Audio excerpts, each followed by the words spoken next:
Hey, it's Timothy. Good to be with you. So, we're dealing with the subject of finances and money. And money is, we have to work every day for money. We got to go to school to learn how to make money. You go to have money to go to the store. You got to buy milk. You got to have money. You got to buy fuel. You got to have money. You send kids to school. You got to have money.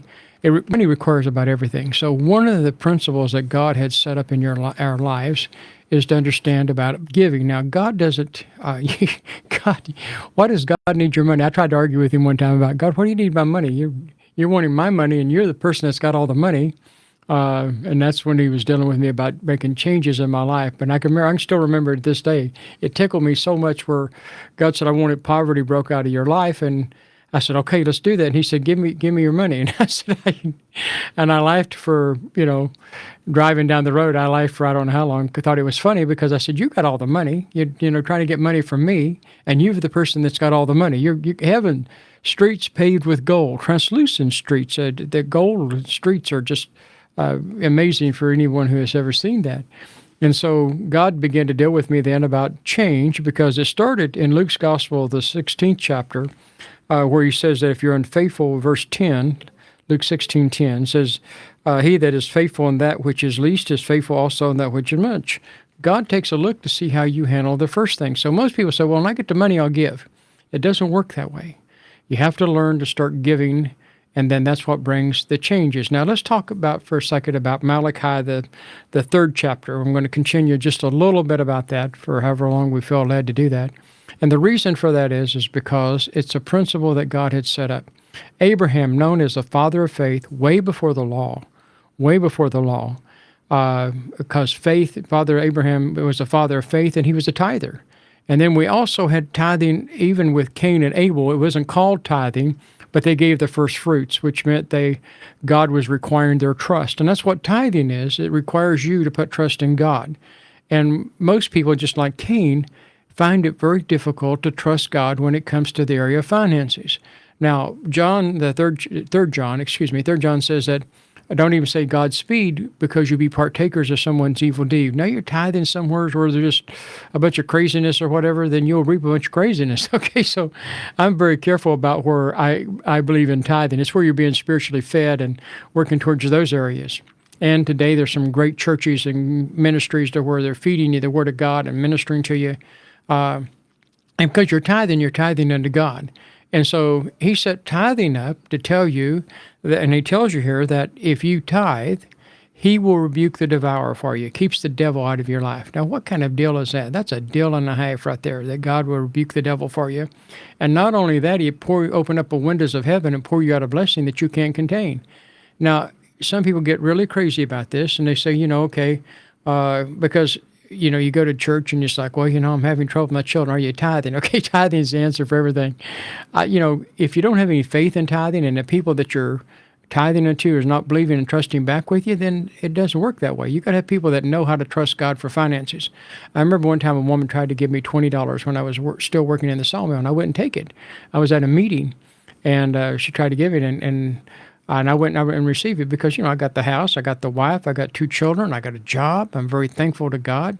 And on the way home, the Lord just got all over me, inside of me. I felt grieved, and I was like, what is wrong? What did I do? And he's like, I sinned by denying her a blessing. Denying her a blessing. The blessing, more blessed is to give than it is to receive. And that's part of the scripture. And so here she was, probably needed finances, trying to meet my need. And I would have believed back with her, obviously, of course. And then so from then on, I realized, okay, I have to be open to receive the blessings that God wants to sow, because then I'm required to believe back with you. I have to get up and work towards you. I have to get up and work on your faith, getting fully persuaded that when someone gives, that they'll be fully blessed back. And a lot of times, churches don't do that. They just receive your tithes and pay the electric bill and go on. And that can be necessary. And that can be fine because that provides a comfort for somebody to come in and get born again and turn their life around. So tithing, John D. Rockefeller, have you ever heard that name? John Standard Oil, Econ, okay. All these different names today are from Standard Oil. And so all the ones that you look at today they came out of Standard Oil. John D. Rockefeller was the one that owned those companies. He owned many different companies, like most of the railroads at one point, shipping companies, all these different kind of manufacturing companies. And he started out, his mama made him, he was going to a Baptist church, his mama made him tithe the first week of his paycheck and taught him how to tithe when he was still living at home, made $1.50, and he tithed off that $1.50. And he said that he would have never been able to tithe millions of dollars at a time if he had not started tithing when he was a child and started learning the principle of tithing. Here was one of the richest men in the world. In fact, he was so wealthy that he owned like all the railroads, okay? And so the government made him sell one of the railroads, and it put another $100 million in his pocket, and he was trying to give the money away. Not only was he a tither, a faithful tither, but he's trying to give money away. And so he got his Baptist pastor together to try to figure out, where can I give all this money to? Okay, I'm not only tithing, but I want to give the money away, because he realized that children who don't take responsibility and learn to work, that it hurts them worse than it helps them. And so that's what happens to our children today. They've never taken responsibility for anything. They've never had any responsibility. You know, back on the farm days, you had to take responsibility. You had to help carry the weight. And today, the children don't carry any weight whatsoever. They don't take any responsibility, so there's no growth and no development. And he believed that they needed to take responsibility and growth to be able to mature into a productive citizen. So even his own children, he held back a certain amount for a long time. Now, his family today, I don't know. I can't tell you all about that, but I can tell you about John D. So he tithed off of everything. So here he is trying to give all this money away, and they made him sell the railroad and for $100 million. That's like $100 billion or something like that. I forget the amount of money that it would equal in today's money. And it almost made him sick because he was trying to give it away. Well, what did John D. Rockefeller do? He's the one that provided all the research for Louis Pasteur for developing penicillin, and which saved, who knows the amount of lives have been saved through antibodies. Who knows the antibiotics and so forth? Who knows the lives have been saved, especially during starting in the 40s. And I mean, just amazing. I mean, and he's the one that financed all of that. He's pouring huge sums of money into them to be able to develop. Found this old boy that figured out that I could find something that would knock these diseases.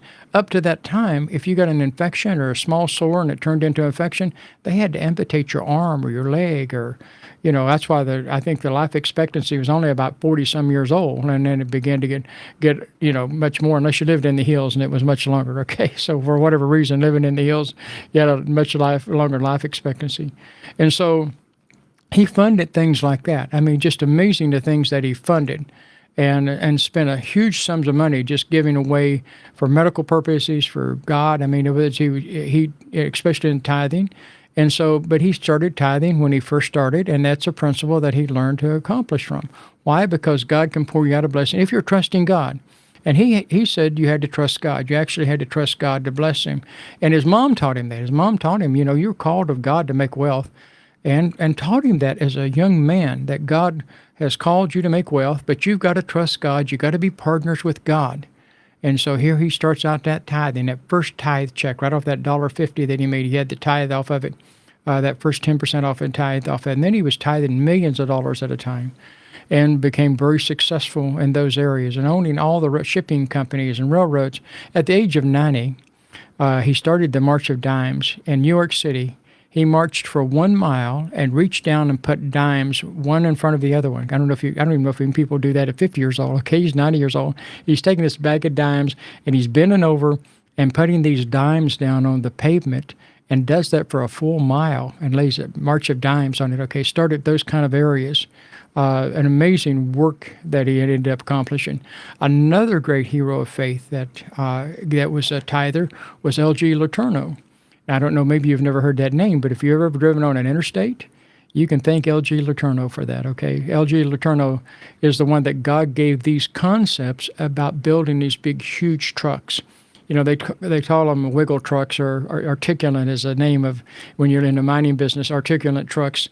But, you know, they call them wiggle big trucks like that will haul huge amounts of weight. Well, the problem they were having is that when they were using the combustion engines to drive the truck up the hill, and then when they started down the hill, they had to have some braking system, and these trucks were running away all the time, killing people because they couldn't hold very much weight going down the mountain.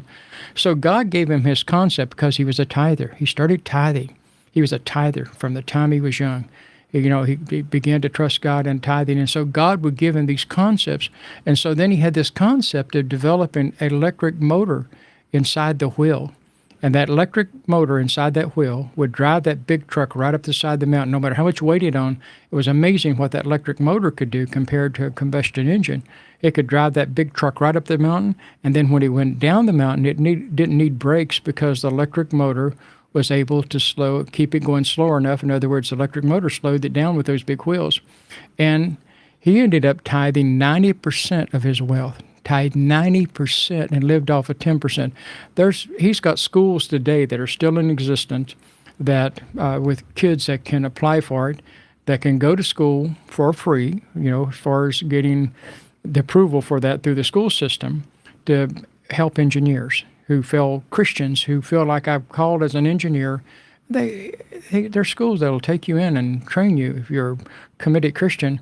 And of course, you got to pay. Got to pass all or whatever they got going on about being a Christian.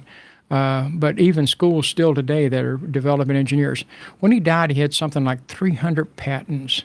And so what he would do is he would pray and give unto God 90%.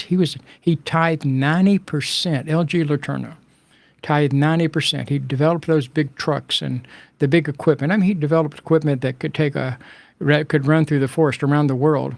They were building roads through the forest area and through the jungle, and he had equipment that could just tear the trees right out and go right on. I mean, he just anything that they needed for earth moving. He had the concept for that. So all the earth moving equipment you've seen, those big belly things that picks up the dirt and all the different kinds of areas, and that without that they would not have been able to hardly build the interstates whatsoever. I know when I first came to Oregon in 1969, they were still building I-5 coming up from Redding up into the metro area. They were still building parts of that and putting bridges in, and they had some of the old road that you had to travel on somewhat, and they were just finally getting some of the real mountainous areas, and they've got some major mountains there that they had to go through, and it required some type of equipment could do that, but God gave him his concept on how to take the wealth from the sinner over to the just. Okay, this is transferring the wealth from the sinner over to the just by him being able to trust God, though, by saying, God, if you don't give it to me, I don't want it.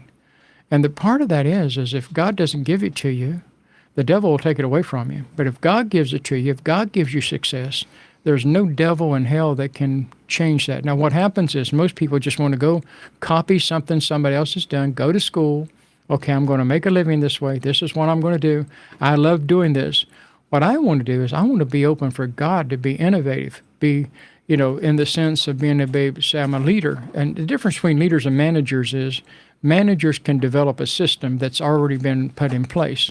You got a system for everything. Like Walmart, you go through, they got a system for opening and closing their stores. And, you have like in the military, it was called a continuity binder. In other words, for the person behind you, from the time you open the door, all the procedures from behind you was written in a book. And so when somebody came in, they could take your book, and that continuity binder could help you keep the continuity flowing. Well, most companies have a system for everything. And managers can manage that system, but a leader can develop that system. Leaders are innovative. They have insight. They have foresight. They know how to go do things. They can look at something and say, we can improve this over here. Now, leaders don't make good managers, okay, but managers don't make good leaders. They got to stay in their lane when they're doing that. But take an L.G. Letourneau, had 300 patents when he died. That was to his name. And all of them were innovative. And he said what he would do is he'd just pray and trust God. And he said he'd get up in the morning and have a cup of coffee, and here would come the knowledge to him about how to do it. Why did God do that? Because he was faithful in giving. He was faithful when he was first started. And I will tell you, it is a hard road sometimes for somebody to make the decision to say, I want to trust God and start tithing. And I told you that when Donna Marie and I started working towards those areas, it didn't have to be a full, tell God, like Peter began to sink. He said, Lord, if that be you, let me come to you out on the water. We're familiar with Peter walking on the water. And he began to sink. Jesus didn't let him sink. He didn't say, hey, boy, go ahead and sink there. No, he reached out and grabbed a hold of him. God doesn't expect you sometime to be able to be water walking, all at one point at that place, okay? What God will do is he will work with you where you are. And that's why God expects us to work with other people. If you don't have faith, right, he works with you according. If you've got a faith that a doctor will work with you, then God will work with you at the doctors. Thank God for doctors. If you need an attorney, God will work with you with attorneys. God will work with you according to where your faith is. That's your Father. Your Father is interested in taking care of you that have children. You understand this. You have children, you know how much you love your children and how much if your children are happy and success, you're happy. If your children are suffering, you suffer. It's hard not to suffer when your children are suffering because you love them so much. You can't help it. I mean, you can't help but loving your children. Your grandchildren are the same way. And God, you got that from God. And as a result of that, you feel compelled to be able to want to help somebody because you love them. That's the way God is. God loves you. He wants to help you. And so he'll work with you where you are. If you can only do 2%, say, God, I'm struggling with this. I'm struggling with this tithing. It has to be done if you're a husband and wife. Then you struggle, say, God, I don't know if I can start out fully with that. Start out with 50 cents. Start out with $50. Start out with where you can start. And as a result of that, God says, prove me now we're within, that if I can't open up the windows of heaven and pour you out a blessing, he said, prove him. Prove him. And that's what you find in Malachi. Malachi says, bring all the tithes into the storehouse, that there may be meat in my house, wherein saith the Lord of hosts. If I will open you up the heavens of window and pour you out a blessing, that there will not be a room enough to receive. I mean, that's what he tells you it's going to be. And I will rebuke the devil. I will rebuke the destroyer, devourer, for your sake, and he shall not destroy the fruits of your ground, neither the fruits of your vine, neither fruits. It goes on and talks about just the fruits of your life. In other words, the devil won't destroy your family because you got to trust in God. And so it starts out sometime not with the full amount. Start out with be honest with your Father God. And then so you talk to your spouse, your husband, your wife, okay, and you say, listen, this is where I'm at. I don't know if I can do this or not. I don't know how much I can do. But I'm willing to begin to work with God. If feel comfortable with God, this is what we can do. And you'll feel comfortable with it. And then you begin to do towards those areas. Why is it important? Because it's a law that God has set up. And you say, well, tithing is under grace. Well, it's amazing. Abraham lived under grace, but he also was a tither. And so when you find in Hebrews, the 7th chapter, you'll find that it says when you tithe, you're saying what you're saying is that Jesus is alive. And so why would he even make those kind of statements? Talks about Malachi, Abraham tithed unto Malachi, and then it talks about Jesus was much greater than Malachi as a high priest. And so it says when you tithe, and what you're doing is you're saying that Jesus is alive in Hebrews, the 7th chapter. It says that, that's what you're saying is when you tithe, you're saying that Jesus is alive. Well, Jesus is alive. You're tithing unto him. And so then you say, well, is it part of the law? I mean, I just got to explain it. Tithing was before the law. It was like Cain and Abel. They gave the first fruits. And then again, because they did not have the monetary system set up, but once they set up the monetary system as far as money was concerned, then it required that you got to give something, okay? I mean, and as a result of that, you gave part of your wages. And basically what you're doing is you're giving God part of your time is what you're doing. You're giving God 10% of your time because money represents time. I go to work somewhere down here. They pay me for so much time. I give them so much time for so much money. Then when I tithe, what I'm doing is I'm giving that time unto God. And so God then is requiring 10% of your time. And, I believe in tithing off of the areas of net. Some people tithe off the gross. You can do that as a company. I believe in tithing off the net. Some people get upset when I talk that way, but see, I'm a realist. I'm a person that, works and flows with God. God is taking very good care of me. I'm not in the LG Letourneau same bracket as he is, okay, tithing 90% and living, very successful. The amount of the millions of dollars that he made is beyond, probably into the billions if you count it in today's money. And what about John D. Rockefeller? Okay, I'm obviously not in the John D. Rockefeller area of principle. And again, learning, and I'm not promising you a big John D. Rockefeller if you start to tithe. I'm simply telling you that as long as you stay in your lane. Not everybody's called to be a John D. Rockefeller. Not everybody's called to be LG Letourneau. Not everybody's called to do business. Not everybody's called to do all those kind of things. You got to stay in your lane. That's the term that we use today. You got to stay in your lane. Whatever your lane is, whatever you're called to do, you stay in that calling, and then you say, God, work with me on this. Help me fulfill this year. But primarily, some people, I tell them what you need to do is if you're concerned about tithing by grace, you should go to God and say, God, will you let me tithe? Will you let me tithe? You should be asking God to let you tithe. God, I'm so thankful that you'll let me tithe. And the reason for that is you're taking him as a partner. You're not taking John D. Rockefeller as a partner. You're not taking Bill Gates as a partner. or, anyone else. What you're doing is you're taking God on as a partner. As a result of that, God gets involved in your business and begins to open doors that you can't open. And he also will close doors, because what happens is we love the same thing every day. We love to get into a rut. The guys do. Women are much more adventurous than us guys sometimes. Thank God for women, okay? God's seen what we were missing and tuned women up in that area, that they're more adventurous. Us guys, we always say, yeah, it's a beautiful color. We like the color. Most guys are, I don't know if you know this or not, because I had to go to school to learn how to work with dyes and paints and learn how to work within the colors. I went to school to do that as part of a program that I was in. I won't even talk about that. But anyway, I found out that many guys have a certain amount of colorblind, not women. Women can see those 15 shades of green. Okay, yeah, that's got 130 shades of green. Which green do you like? I don't know, baby. Just pick a green out, okay? God tuned her up to make her enjoy it much more than us guys, okay? When we go to Hawaii, down and we'd be looking at the flowers and all the colors, and it's like, oh, yes, baby, that's fine. Take a picture of it. Okay, yeah, that's really pretty. That's really beautiful. Because I had to inject myself into the conversation, I'd have to stop and smell the flowers, okay? Smell the flowers, look at the beauty. As guys, just doesn't seem to have that same type of enjoyment. Not all guys. Well, most all guys. There are some guys, there's exceptions to everything, okay? But God tuned her up to really enjoy the creation. You see, probably Adam walked through the garden and God made all these colors for him. Adam's like, yeah, God, that's a pretty green over there. That's a pretty green. That's a pretty blue. Okay. Yeah, that's pretty. God said, wait, what do you think about the roses over here? Adam, yeah, it's pretty good, God, pretty good. So then when he made Eve, he tuned her up, okay? I mean, he turned up a notch to where Eve went through the garden. It's like, God, look at the greens, look at the blues, look at the yellows. Come here, Adam, take a look at this. He's been by it 100 times already. Okay, yeah, I see it. I said, yeah, that's a very beautiful yellow, okay? Yeller if you're from certain parts of the country, but yellow. So God then, as far as wants to take care of you, he wants to bless you. He wants to be able to do that, but you've got to open the door. You're the one that has to make the decision.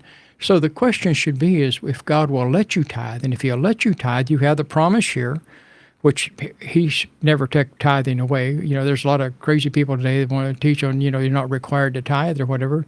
I don't pay any attention to that. And I say, well, show me then, what about Abraham? Did Abraham, the father of faith, tithe? Yeah, he did. Okay, well, okay. That's good enough for me then, because I'm following the father of faith, okay? And so then you find in Hebrews, talked about Melchizedek being Abraham tithed unto Melchizedek, and then it said Jesus is still alive. Melchizedek died, but not Jesus. Well, it says he was without beginning and without end, so we're not for sure about the extent of that. But Jesus is still alive, obviously, and he's the high priest. And that's what we find in Hebrews, the 3rd chapter. He's the high priest of our confession. And then he goes on in the 7th chapter. By the time he gets to the 7th chapter in Hebrews, he talks about that when you tithe, you're saying that Jesus is still alive. So here's what it comes down to. If you want real change in your life, you want to get the devil out of your family's life, out of your business, your fruit of your business. That's how they made their business back then, was by the fruit of the vine. And when you get him out of your family, then hold God to it. Isaiah the 62, verses 6, 7, 8 down through there, talks about reminding God of his promises. Now, you have to read it in something other than King James to be able to see that. King James tied it up a little bit for whatever reason. Get the Amplified. I love the Amplified Bible. Amplified is a great version of the Bible, the original Amplified. And then New American Standard, the one pre-95, is an amazing book. Probably closest word for word translation you get is New American Standard. Probably the closest word for word you can get. And it's hard to even do that because you get religion involved into it. So tithing and giving is important to you. I just want you to remember this. John D. tithed at the very beginning, and Jesus said in Luke's Gospel, the 16th chapter, you're unfaithful in the least, you'll be unfaithful in that which you much. You're saying, well, I'll wait till I get the money and I'll tithe. It doesn't work that way. You got to start trusting God with your heart, with where you are now. I'm glad I was with you. This will bring life changing to you, especially into the area of finances. I don't care if you're on a fixed income or whatever it is. God can open doors and bring blessings that nobody can understand. Just learn to make that decision. God, I want to trust you. I'm taking you on. I don't know how this is going to work out. You told me to prove you, so I'm going to work towards that and start with where you can start. You might not be able to start with a full 10%. Start with where you can with God. You might end up like LG, 90%.